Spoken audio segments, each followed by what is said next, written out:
Yo, what's up, guys? It's Topics here, and yeah, Blizzard came out today and announced that on March 25th, right here, the scheduled weekly maintenance of Tuesday, March 25th, they're doing a lot of class tuning changes, um, both to PvE and PvP.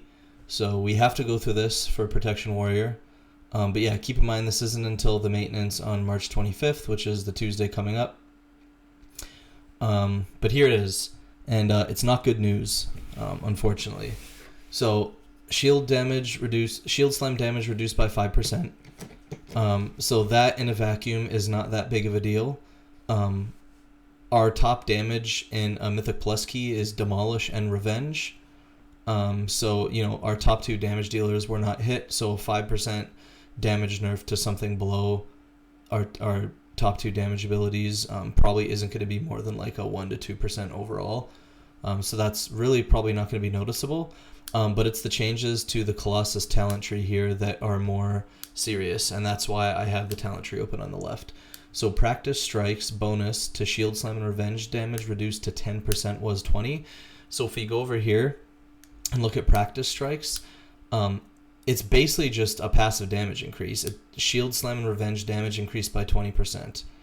So now they're only increased by 10%. So effectively, this is a 10% nerf to Shield Slam and Revenge. Keep in mind, there's already 5% Shield Slam nerf here. So basically, we're at a 15% Shield Slam nerf and a 10% Revenge nerf. Now, if we go to this next one, for Colossus, 1 against many reduced to 3% per target was 5.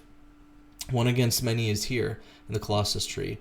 It says Shockwave, Revenge, and Whirlwind deal 5% more damage per target affected up to 5. So we don't really use Shockwave as a damage ability or Whirlwind. So this is basically just affecting Revenge.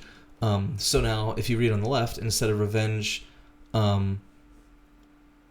stacking 5% more damage per target effect, it's only 3%. So like in a 5 target scenario, you're only doing 15% more damage now instead of 25. So this is basically another 10% nerf to Revenge. So if you're following along with me, now we have a 15% total nerf to Shield Slam and a 20% total nerf to Revenge. Now the last one, if we look at Tide of Battle reduced to 7% per stack was 10. Tide of Battle is here, and it basically is where your Colossal Might stacks that you gain just passively throughout being in combat increase the damage of your Revenge by 10% per stack.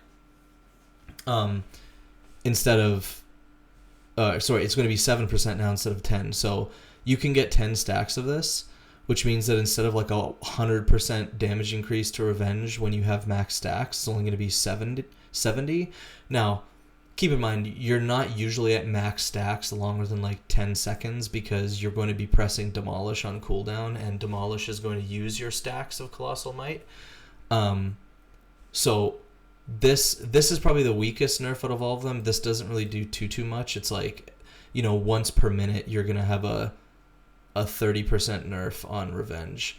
But I think the biggest ones are these first three, which basically net results in a 15% Shield Slam nerf and a 20% Revenge nerf. And then if you add the nerf to these stacks, which is probably about once per minute before you use Demolish, it's probably going to be more than a 20% Revenge nerf. So again, the Revenge is the biggest one because that's like our primary rage spender for offense, both in single target and AoE.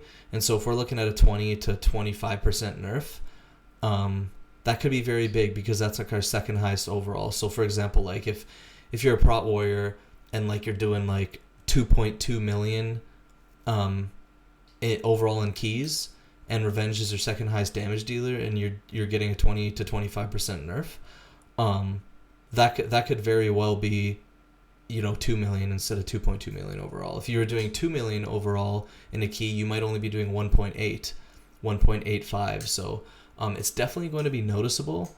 I don't know if this will make us not the top damage dealing tank. I mean, I think we were actually top damage dealer by more than what these nerfs are. I think worst case scenario, this brings us in line with like the second and third highest damage dealing tank. That's worst case though. I actually think we'll probably still be a little bit ahead. So either way, we're probably going to be first or second in damage for tanks still. But I think the issue that I have with this, and I've been voicing it on Twitter and or X and YouTube, is that Prot Warrior has very little utility, right? We have no dispel, no battle res. We can't off heal people. We have no external. Our party cooldown is very weak. Basically, all that we had going for us was we have really good damage and we had really good stops and kicks. So when you nerf our damage, now we hardly bring anything. One of the reasons why Prot Warrior was OP and a lot of people were thinking that it might be meta is because of its damage.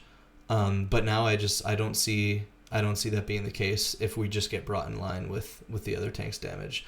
So again, I'm not sure what that's going to look like. I can tell you that this is a pretty large nerf, which stinks. I don't know what Blizzard is thinking. Like, I don't know why they think Warrior's damage needs to be nerfed when that's like the one thing that it had going for it. I'm still going to play Warrior. That's not going to deter me because I still think we might be the top damage dealing tank. And this season is pretty forgiving in terms of what your group brings. Like, there's not as many hard requirements as last season in terms of like having a curse dispel or having a poison dispel or anything like that. So I think the requirements for M+ dungeons is a little bit more loose, and because of that reason it may not entirely hurt us. But again, not very good.